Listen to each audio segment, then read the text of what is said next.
Good morning, good afternoon, good evening. Welcome to HandsOnSAPDev with Q Macro. That's me, DJ. And we're here for episode 75.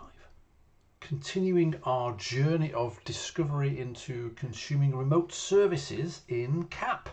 So welcome everybody. Thanks for joining. I was just looking on Twitter and Christian Pfisterer was asking, what happened to last week's live stream?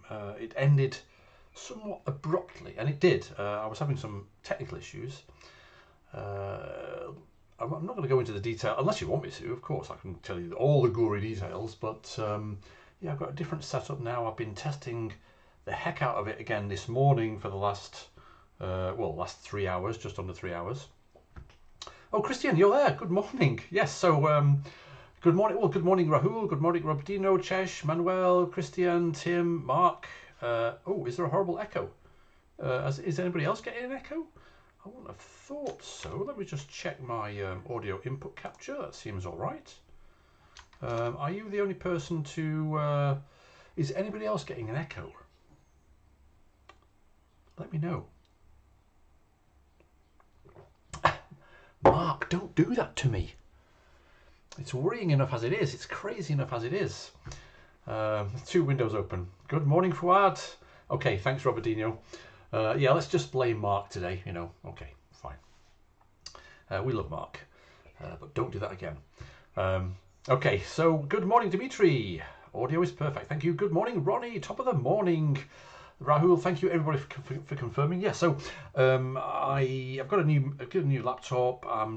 It's more powerful, and I'm streaming locally, as in using Streamlabs OBS rather than Lightstream today, which is like a cloud-based service, which puts more stress on the machine, but also it gives me more control. Last week I was trying to stream at 1080p, tried different settings, but basically I've come to the conclusion I've even got a really long Ethernet cable going out the back, all the way through here through the kitchen, down the hall to the front hallway where the router is, into the router directly. So there's no sort of dropouts possible with Wi-Fi. But I've come to the conclusion that 1080p is just too high a resolution for me to stream at upstream because of my internet connection. So I've got like 35 meg down, but only like between 5 and 7, 8 on a good day meg up, which is pushing it a bit for 1080p. So I've changed it back round to 720p, but changed the scaling and the downscaling. So hopefully it's a little bit better quality. So yeah, there we go. So let me know if there's any issues. Any issues, of course, it's all my fault.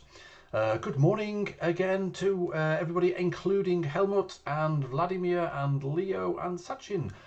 Fantastic to have you all. Right, okay, so let's get going. I've got my coffee. I was testing so much that I didn't realise what time it was. So this is a continuation of where we left off last week, which ended, to answer your question, Christian, the YouTube sort of cut me off because I think YouTube's having problems as well, but it cut me off because I don't think I was pushing enough bits up to it because of my upstream bandwidth limitation. Good morning, Andrew. Good morning, good evening to you, and good morning, Pierre, as well. Thanks, Christian. Yeah, I sort of agree. I've changed things around as well. I'm using different downscaling algorithms. Thank you very much. Yes, and I do run my my screen sort of my font's quite large for you as well, for me as well.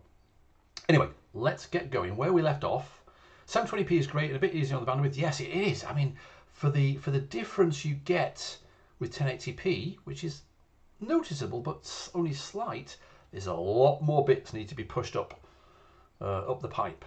Yeah, exactly. So there we go. In fact, funnily enough, I was doing it this morning, testing things out. And then I thought, I'll do a speed test. And of course, speed test uploads and downloads stuff. And the speed test affected my streaming, of course. It's like, oh. So anyway, there we go. So where we left off last time, let me switch. I've got this little, on Streamlabs OBS, I've got a nice little remote control app on my phone, it's a bit difficult to see what I'm doing here, you know, with what's on the buttons. I'm going to switch to the main scene.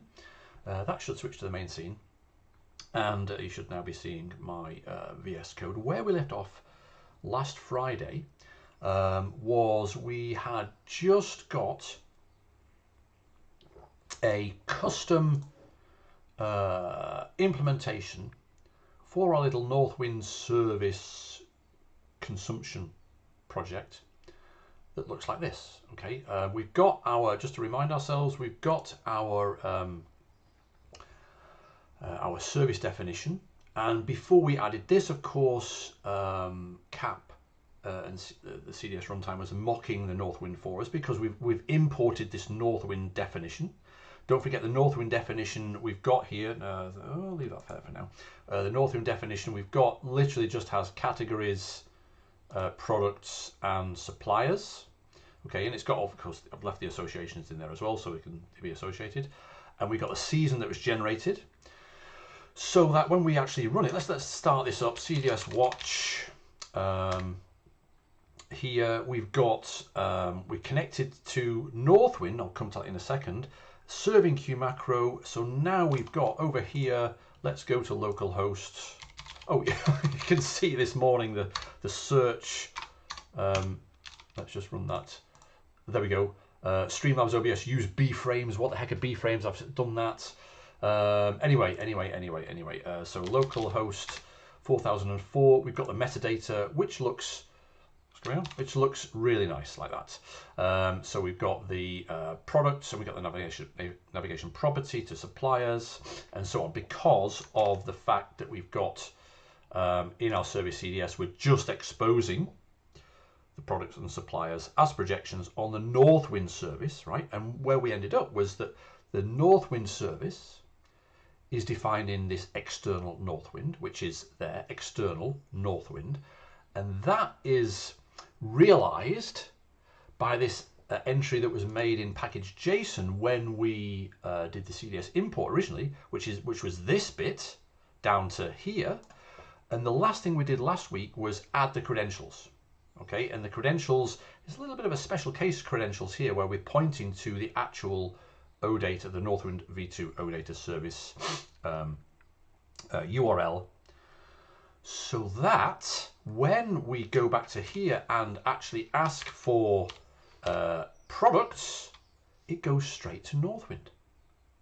Okay, remember, by the way, I've decided also to do big screens and just, you know, use the spaces on macOS to sort of flip between them.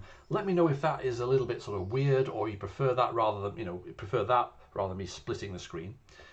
So that we're getting data directly from Northwind rather than from the mock, which is here, right? Mock chai. So this is the mock data that we imported before. This is the CSV data, right? So if I just temporarily rename that service thing there, and let's just start that again. Let's go back to here and refresh that. We get the mock chai. Okay, so we get the mock data from the CSV because we don't have an implementation that says, well, when the product is queried, then go and run this request against this ext, which is this connection to Northwind, which is in turn this thing here. Okay. In technologically advanced Australia, I'm presently at 1.2 meg upload. Well, Andrew, yeah, thanks. That does make me feel better. You know, I do feel for you. That is around the bandwidth upload bandwidth rather, before I changed. So, you know, I think I'm on the best service I've got round here at the moment. So there we go. You know, 720p it is. So that's that. Okay. So what I think we should continue to do is move in the same direction. And I don't want to forget all the stuff that we said we'd do, and oh, try this, let's try that, let's compare this, let's, you know, use, for example, the OData proxy adapter proxy v2. But we'll do that at the end, because there's some interesting things I want to show today. So if we have a look at the implementation of the there we go, service start. Let me rename it. Get rid of that. There we go. So now if we go back here, we should get chai, not mock chai. So it's going to the external service. So let's have a look at what is going on. And by the way, I'm just going to go here, just make sure, yeah, everything seems to be okay. Cool, okay. So let's go and into here and stick a debug statement. Let's do that, right? Now notice as well, before we do this, that we haven't actually installed anything. You haven't done an npm install. We've just, cds init, Northwind, and cds import, and cds watch. Go. So that starts to do some debugging.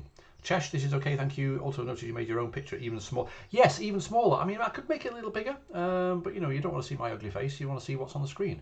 But now, I mean, it's a good point actually. Now that I'm trying this out now. Now I'm doing a full screen for each thing. Maybe I can make my picture a little bit bigger. I'll try that next time. At some stage, I want to. I mean, we're trying to order different bits and pieces. I want to get a green screen so I can do just an outline of me, so it doesn't take up as much space with the bookshop stuff. Bookcase in the background. But let's just take one step at a time. So let's run this in debug mode now. What's going to happen? What I found, and I'll show you as well. Let's just learning by doing. What was happening was that it was saying, well, okay, debugger attached. It's listening. But error cannot find module SAP CDS, right? In where? In this file here, in the .vs code cds.json, which I've just right-clicked, alt-clicked on that to get to it. Which, when we look at the project structure, in the .vs code folder, in that directory that's hidden, we get this cds.js file because in the launch configurations for the debugging, which are here, there we go, there's the launch configuration, which is kicked off. I think we covered this quite a while ago, was it maybe last year, different launch configurations and so on. It basically runs this program CDS, right? Now, the CDS program, where was it? cds.js. This says const cds equals require SAP CDS. Now, I looked into this earlier this week and why it wasn't working. And I've been under an incorrect assumption here, in that if you install a Node module globally, it should be available locally to any particular project. But that's not the case, and for many reasons, including the sort of global dependency hell, and different projects in different directories wanting to use the same module but at different versions. So that's not going to work. So the philosophy of Node is actually you install everything locally. Okay, so if there's a require, it needs to be local. Now there is this npm link thing, which sort of does a symbolic, well, it actually literally creates a symbolic link locally pointing to the global install, but that has its own set of issues. So just be aware of that, because if we have a look here, if we have a look in here, we've got npm list global, we've got SAP CDS DK install, which of course includes SAP CDS. So instead, what we'll do is we'll say npm install. Let's go back to here so we can see the Node modules folder appear when we do the npm install.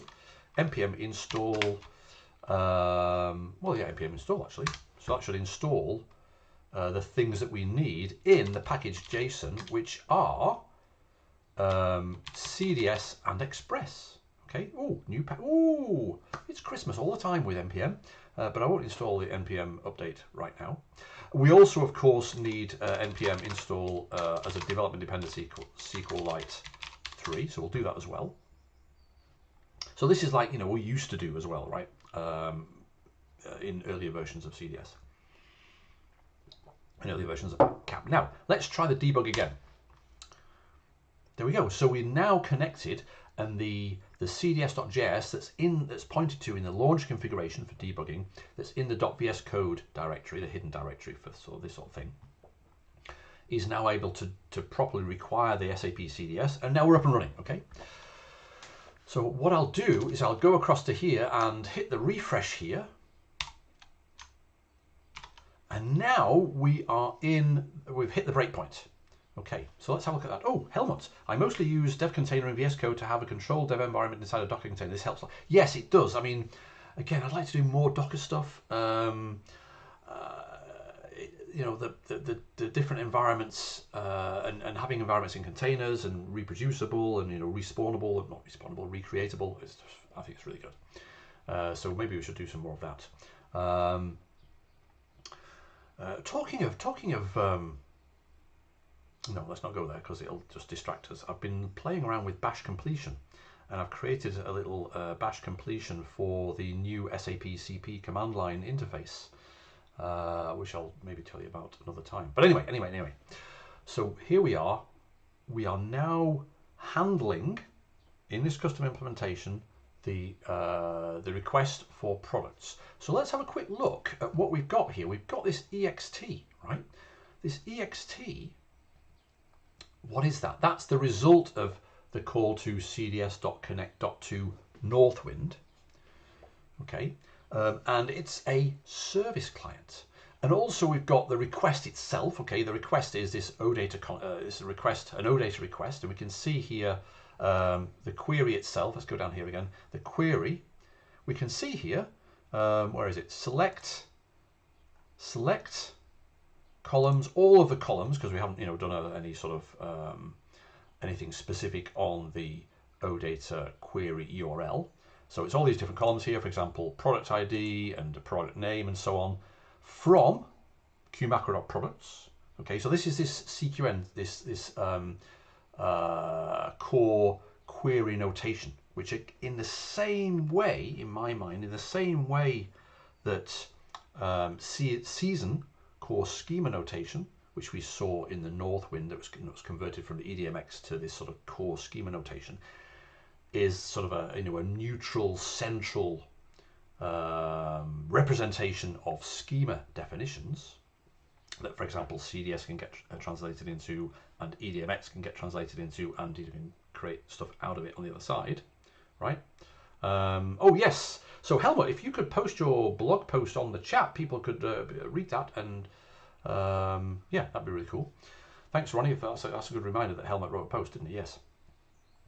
In the same way, we have this core schema notation, core query notation.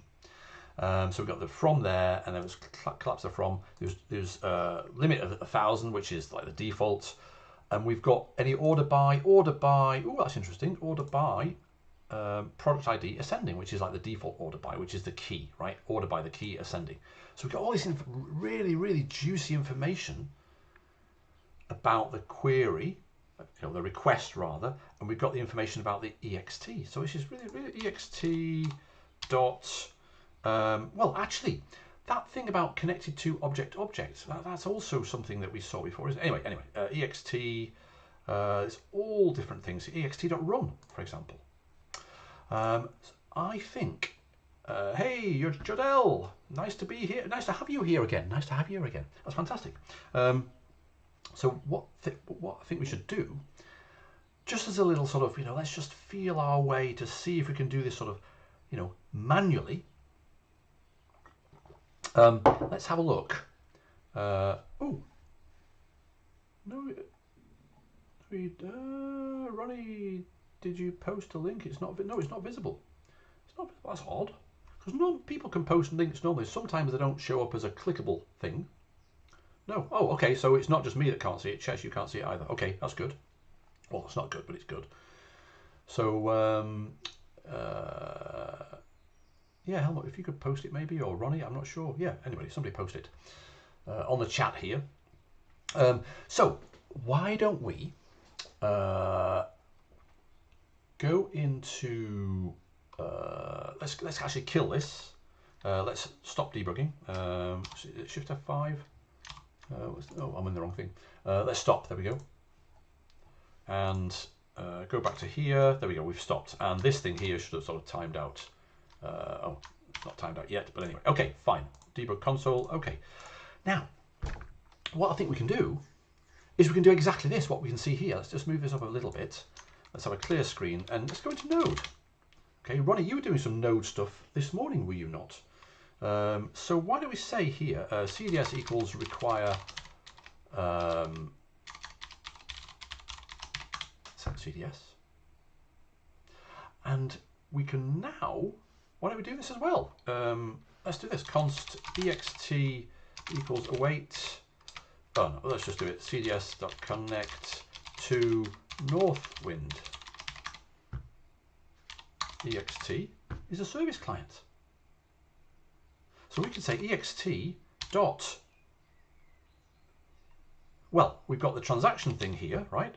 ext.transaction, ext.run. Now, what we can do, if we have a look at the cap.cloud.sap, if we look for CQN, which is there, query notation, here we go, cds.parse.cql. Let's try that. ext.run, cds.parse.cql, select from suppliers. Oh, close brackets. It's a promise. So actually what we need to do is then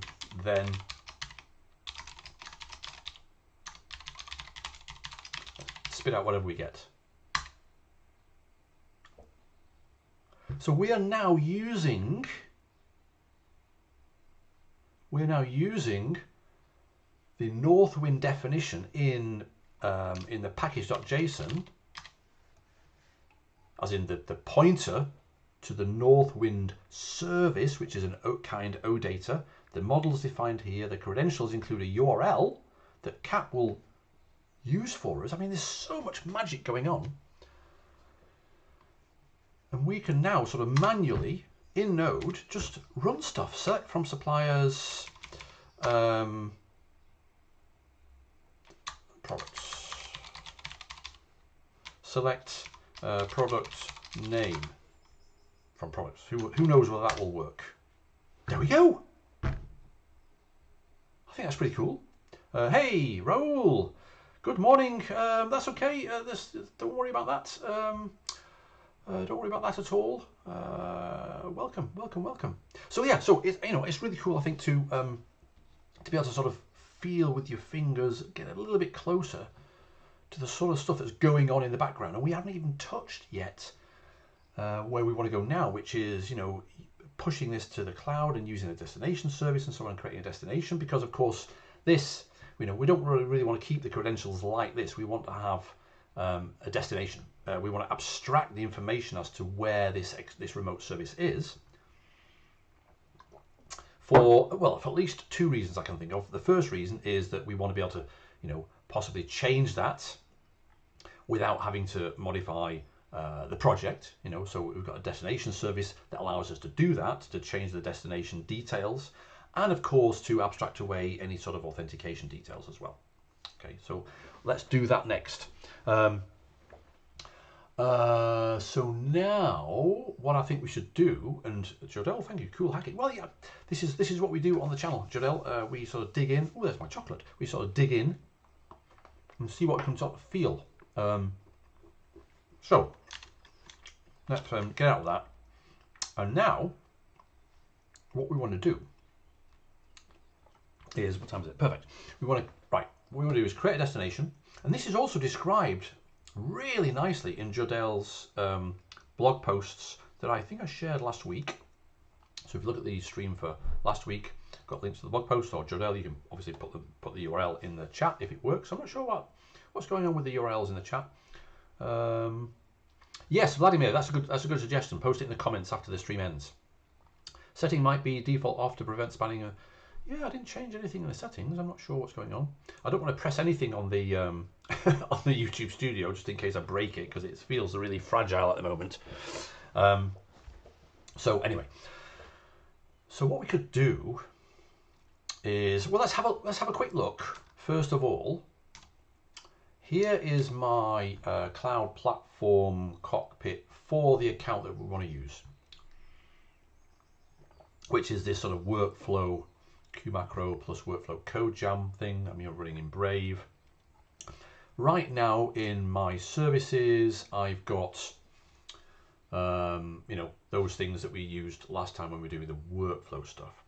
Also, if we have a look here, because of course destinations, open this, right? See, I can expand things now because I've got more space to play with. Destinations are at the subaccount level. You can also have destinations defined at the service instance level, right? But let's just do destinations at the subaccount level. And the other cool, interesting thing is that you can actually manipulate destinations. Obviously, you can create them here, new destination. By the way, has anybody seen this new service instance thing here? It's quite cool. It's like a little convenience mechanism. If you want to expose something, if you want to expose one of the service instances in your subaccount, and I've had a quick look at the documentation, and it's basically for those circumstances where you subscribe to an application from a different provider, as in it's not your application, so you can't directly in Cloud Foundry bind service instances to applications. But if you're subscribed to an application, you can't bind your own service instance to that application because it's not your application, right? So instead, you create a destination, which is effectively what happens when you create a service instance based destination configuration. Is it creates an OData, an OAuth client credentials style pointer. Okay, so I'll have a play with that. Maybe I'll have a play with that ourselves. But the other cool thing is that rather than type these things in we've done before, there is actually, I found this the other day, there is, let's log on, a destination API, destination service API, which is quite exciting. So what we want to do is we want to get rid of this URL property inside the credentials and have a destination instead. So effectively we want something like this, right? Destination, like that instead. Okay. I'm going to leave that for now though anyway, because let's just do one thing at a time. Why are there two flavors? Subaccount and service instance. Okay, so my understanding about the two flavors of where you define destinations, and this is not this service instance thing here, right? The name of this is a little bit confusing. Okay, I first thought that when I saw this button here, this new button, I thought, oh, this is a way to create a destination in the service, right? But actually, if we go to, well, we haven't got a destination service instance yet. So let's create one of those first, and we can use that to answer the question, hopefully. But basically, this is if you want to connect, if you want to do an OAuth-based connection to your service instance for a subscribed application, and a destination at the service instance level can only be consumed by an application that's bound to that service. I suppose in looking at it from the other side of the mirror, it's one and the same thing. So yes, Pierre, I agree. Thank you for the blog posts on CAP. They've been really good. So let's create a destination. Let's create an instance of a destination service, but let's do it from the command line, right? Because the future is terminal. Let's do it here. Well, in fact, I've got a command line here. It's even nicer, right? Let's make it a little bit bigger. So what is my target? Oh, it's only one target anyway. CP and I'll explain what these things are at some stage as well. This is how I manage my different sort of targets and things. So if we have a look at the services, we've got those 4 services there. And so let's create a CF create service. The service is the destination service, and the in fact create service help. Create service, we want the service plan, service instance, service plan, service instance. There we go. Right, so CF create service, destination service, service plan is light, and we'll call it Ep.75, Ep.75 destination. Let's do that. Create a service instance, and then we can have a look at that service instance in here. Let's go to the trial here and go to the services.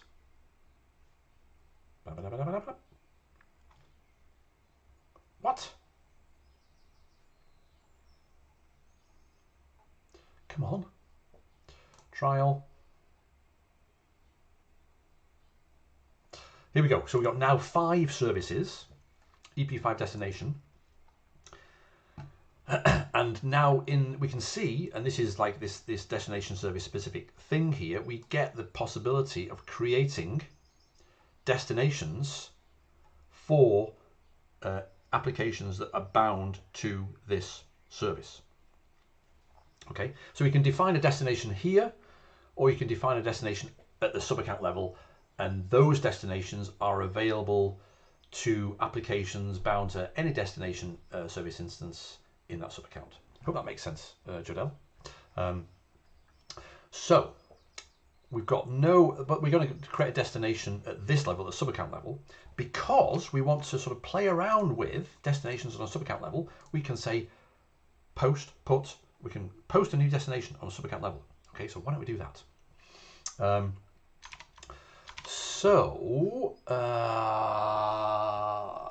The destination name type URL. Name type and URL. What we need to do first, if we want to do it from the API, of course, we need to authenticate and get an access token. Now, I've got this little script that I'm sort of trying to improve the circumstances. I've got this script called SK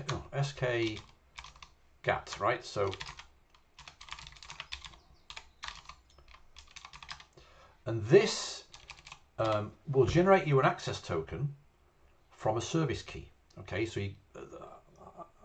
what I think we generally, not we on this channel specifically, but one should be doing generally, or I should be doing generally, is thinking in terms of a service key being, a unit that we work with. And from that unit, we can generate, for example, an access token. So if I say CF, let's see, CF service keys for the episode 75 destination service, are there any service keys? No. Okay, because of course, let me just move that one across or there, so we're not whizzing through all these different things here. Are there any service keys? I have no idea what's going on with the authentication service on the cockpit. But anyway, service keys. Do we have any service keys? No. Okay, so let's create one. CF, we can use create service key. CF CSK help. Create service key. There we go. CF CSK service instance. So EP.75 destination service key. Let's call it EP.75.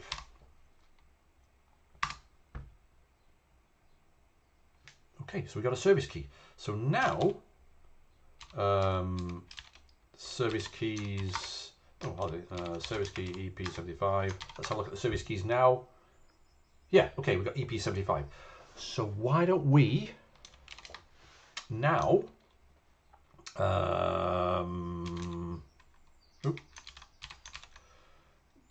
get the service key. There we go. CF service key help. CF service key service instance EP.75. I want to do some command completion eventually that will know about the different service instances and applications. But that EP.75 destination and EP.75. Okay, so there's the service key. Okay. Jodel, I have an interesting discovery about service keys. All service keys you generate have the same credential certificates. At least, it's not quite the same. I've noticed some differences.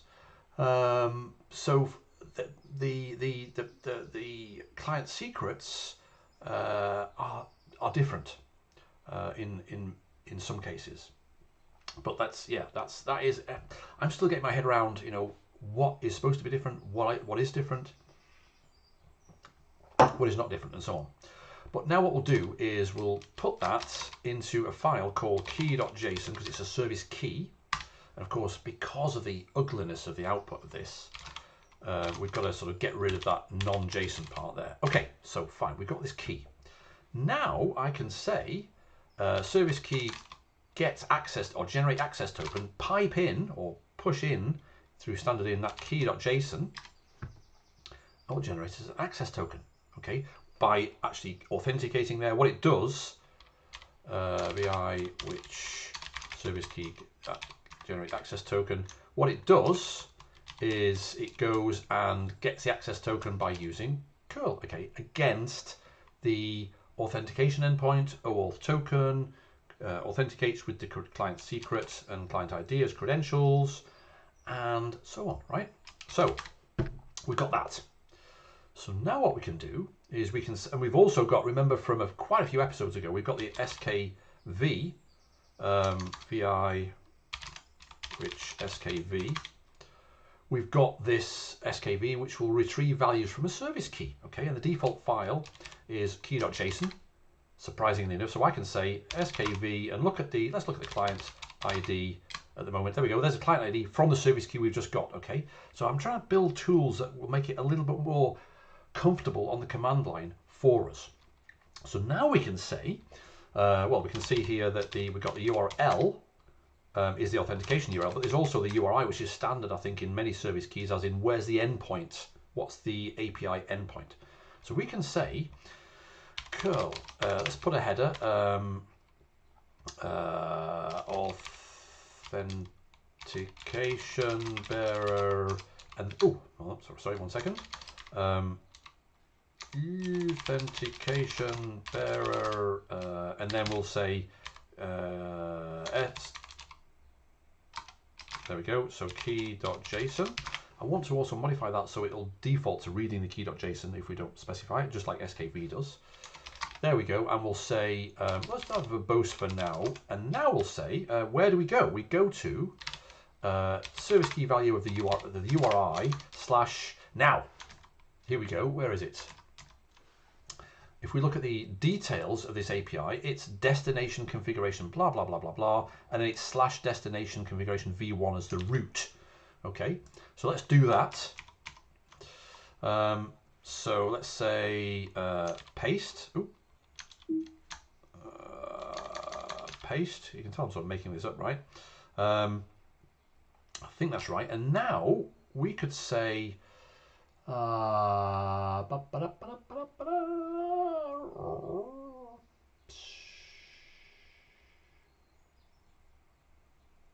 yeah, okay, let's do one thing first of all. Let's do this one. If I go here, it'll help. It'll go straight there, won't it? No, it won't. There we go.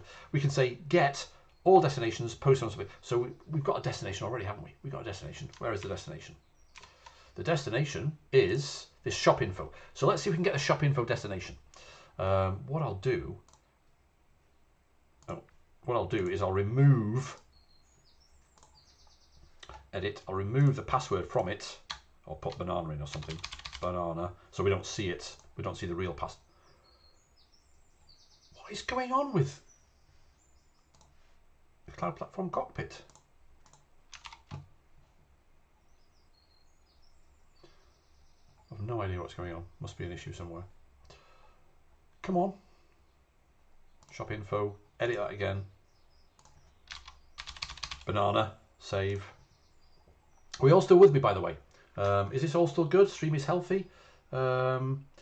Yeah, I think 8:34 stream is healthy again. Yeah, please let me know in the chat if you're still with me. And then we can carry on. I can carry on with confidence. So subaccountDestinations. Okay, let's try that. Okay, so let's try the API. See what it does. Oh, bad request. Oh, what's going on? Is it destination subaccount destinations?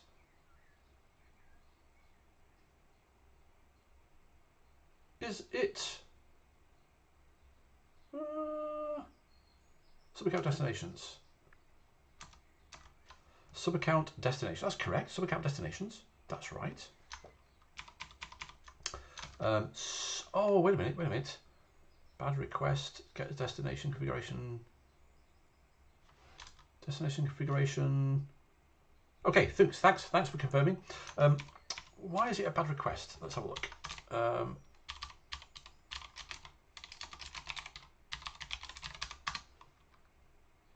There we go. It's not authentication, it's authorization. DJ, how many times do you do that? So there we go. So we use the destination API for Cloud Foundry. With multi-environment setup here, which is really cool. And we can see that we've got a successful call for that API. So now we can see here name, type, and URL. So why don't we create our destination the hard way? I like to do things the hard way because we'll learn more, right? Let's create a new destination. So let's have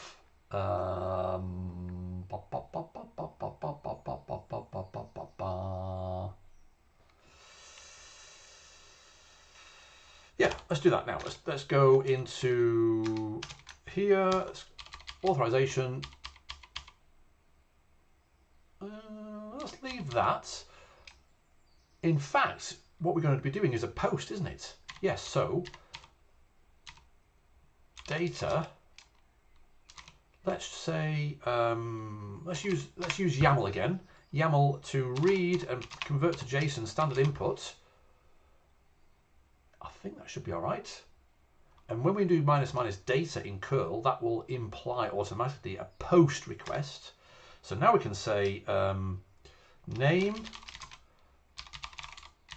Northwind, type HTTP, and URL. I'm not going to try and type the Northwind URL. What is it? Oh, it's just that one, isn't it? There it is. There. Type and URL is that.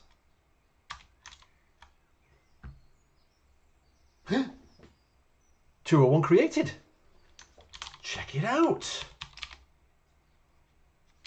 So now, if we have a look at the destinations, we get 2. You're not seeing anything I'm typing. Jodelle, can you explain what you mean? Is anybody else not seeing something? See, I'm sort of super worried about the stream right now because of the issues I've had last week and the testing I've done this morning. It's like, so please let me know. Jodelle, can you explain what you mean? Can you see stuff now? Can you hear me? Let me know, please, please, please. Let me just go and check the if there's any messages from StreamYard's OBS. No, it seems okay. Oh, okay, you can see it. Okay, Jodelle, maybe it's your connection. I'm not sure. I apologise for that if it's me. Okay, thank you. Okay, so so there we go. So we've managed to create a destination. There it is, name Northwind, and we can see it there. So let's have a check to see if it's there, right? Let's go into here and we don't want to. Let's go back to. Let's just refresh this page, and hopefully we should see the Northwind destination now that we've created from behind through the back door, as it were, through the API. There it is, Northwind, and really that's all we need. The proxy type defaults to internet, and the authentication defaults to no authentication. We didn't specify anything. All we did was specify the name, the type, and the URL, right? There. So that again. So now we've got this Northwind destination. So what we want to do is start to use that, okay? Thanks for the confirmation. We want to start to use that Northwind destination in our app. So let's go back and start to think about what we need to do to make this work in the cloud. Okay, which, what time is it now? 8:45. We'll get there maybe, and then the next episode We'll get it working in the cloud properly, and then also get it working locally using the destination service. The sort of thing that Jodel also wrote about in his excellent blog post, two-part series there. So what do we want to do? We need to be able to push this, and of course, in order to use this destination definition, we need to bind this particular app that we're going to be creating and pushing to the destination service that we created, that EP.75 destination service instance. And we also, in order for that app to actually use the destination service, it needs a binding to the XSUAA service as well.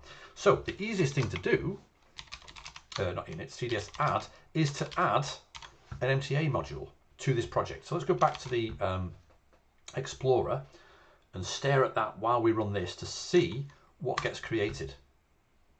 What gets created is an MTA YAML file. Okay, so let's have a look at that, what's in there.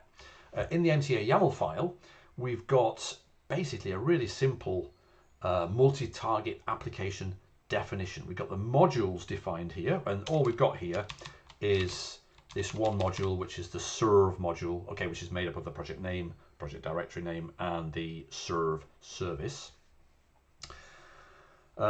At the moment, and this slightly disturbs me, and I noticed this the other day, and I've sort of installed another extension so I can do this. If you have a look at this, you'll see that the spacing is really odd. It's like 3 spaces.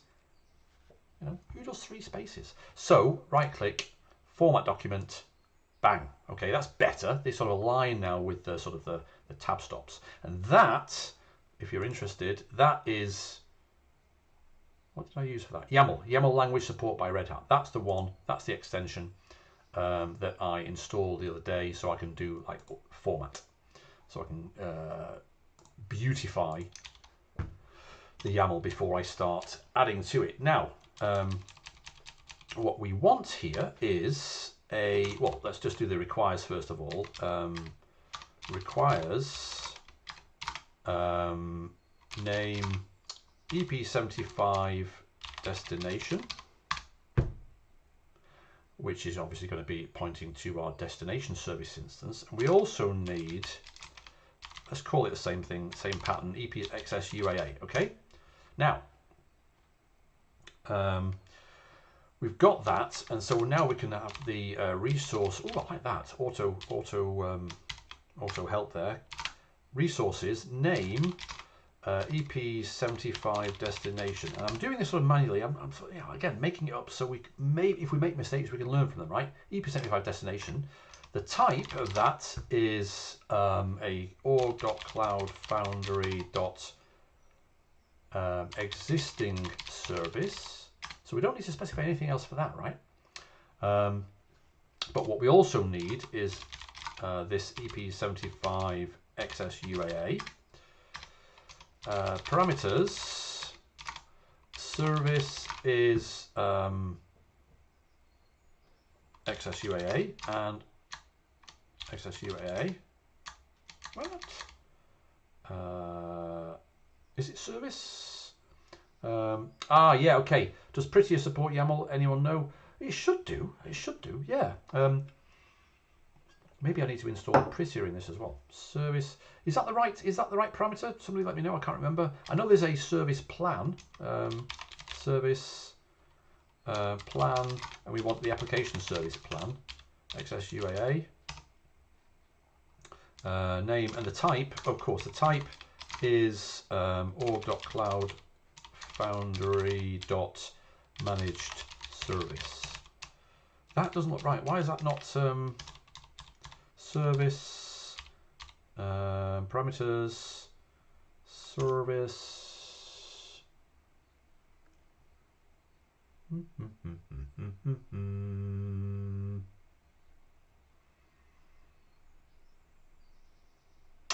Let's try it. Why is that giving me squigglies? Name, type, parameters, service, name. Well, let's just see. Let's write that. MBT build. Let's just build it and see what errors we get. Here we go. Unmarshal errors. Can I unmarshal? Ooh, oh, okay. So is it a formatting error? Name type parameters. So, so it's not service. Service name. What am I doing here? What am I doing wrong? Let's just look for an example. Ooh, what's the screen doing over there? Let's do it here instead. SAP mta.yaml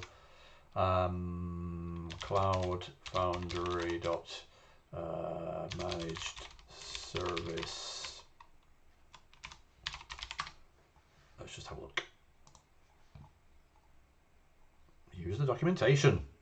Here we go. Where are we? Here we go. Type parameters, config path, access security. Oh, that's not what we want. Managed service parameters, service type. That's what I want there. Name type parameters, service. Name type parameters, service. Service name, service. What am I doing here? Type. Oh, name type parameters.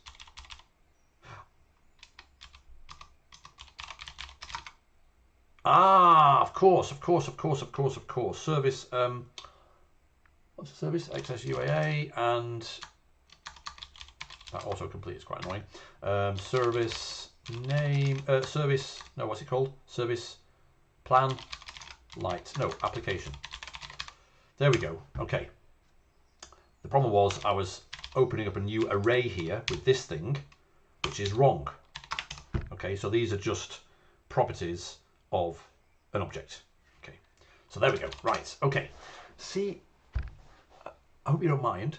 But we're doing this sort of deliberately, manually, so we make mistakes and try and figure things out. Just type service. Yes. Oh, Janelle, thank you very much. Remove dash. Thank you very much. Yes, you were saying that, and I didn't notice that. Yes, exactly. Because yeah. Okay. It's interesting to understand the relationship between what in my mind looks like JSON and what in my mind looks like YAML. And I know that when you see a dash, it introduces it's opening up a new array, right? Array of things. But we don't want that there. So let's go now and try and build that again. MBT build.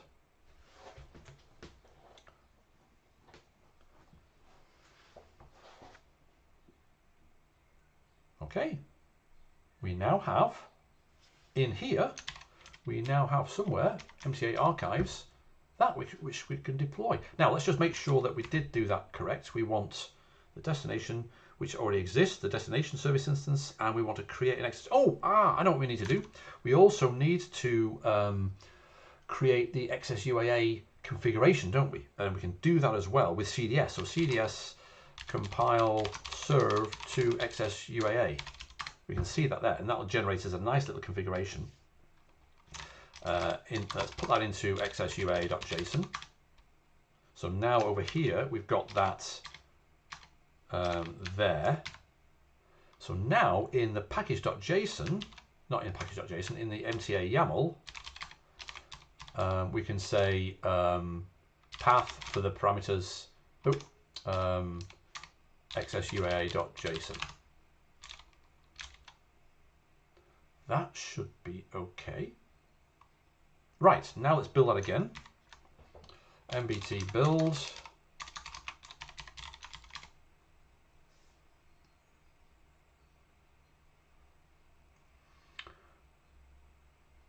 I know in most cases, I see the path for the files like this, for configuration files like this. Let's just deploy it while we're waiting. Deploy mta archives Ep.72 proj. What is it?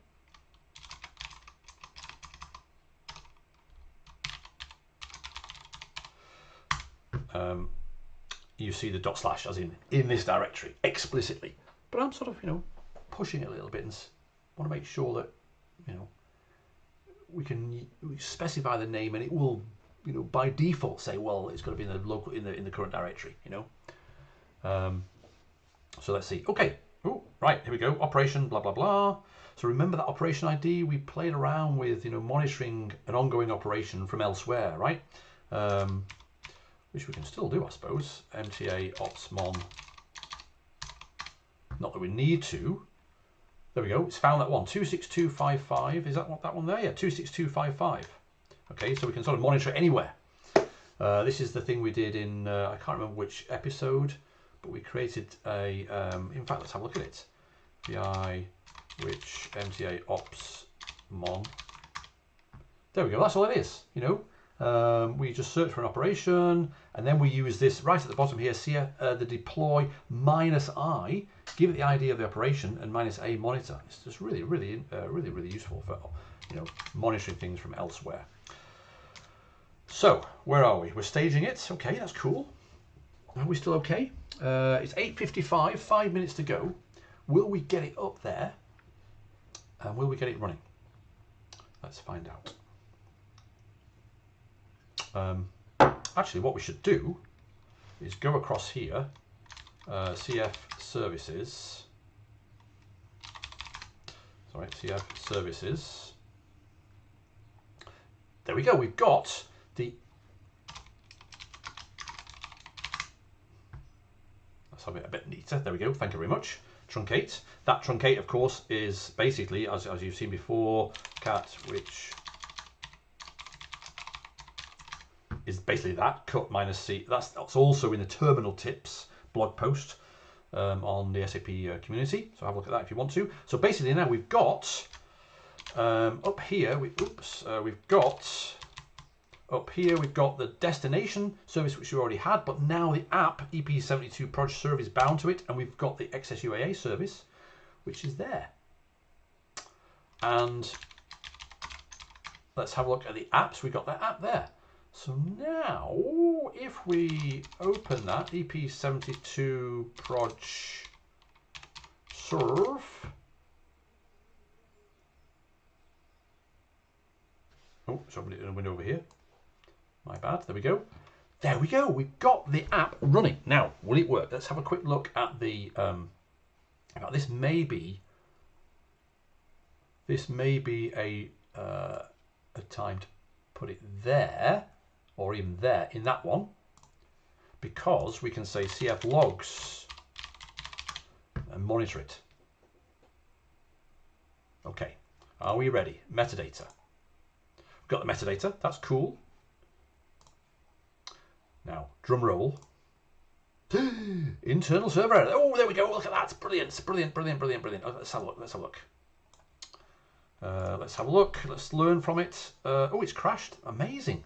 And restarted. There we go. There's containers for you. So let's have a look. Ooh, lots of nice red. In production mode, it is required to set options.dest. Oh, .destination. Of course, we haven't got. We've still got URL in the credentials, not destination. What a fool. Let's change that now. Package.json. There we go. We changed it and changed it back, didn't we? Destination Northwind, this is the one we created with the API. Let's run. Let's save that. Let's go back here. MBT build. Let's just do that. MBT build, and then run that. There we go. So this should push up everything new, including the package.json changes, with now the destination definition inside the credentials, inside the remote service definition in the configuration in package.json. So let's see if that works.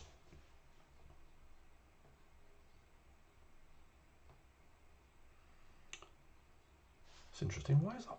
Does anybody know why that's orange and not blue at the moment? Oh, it's because of the deep. I'm not still in debug mode, am I? No. Oh, no idea. Come on, come on, come on. There's nothing. We don't need to create the XSUAA service because it's already created. We don't need to create the destination service instance because that's all created. So we just got to, upload the application and stage it and start it. So let's have a look back here.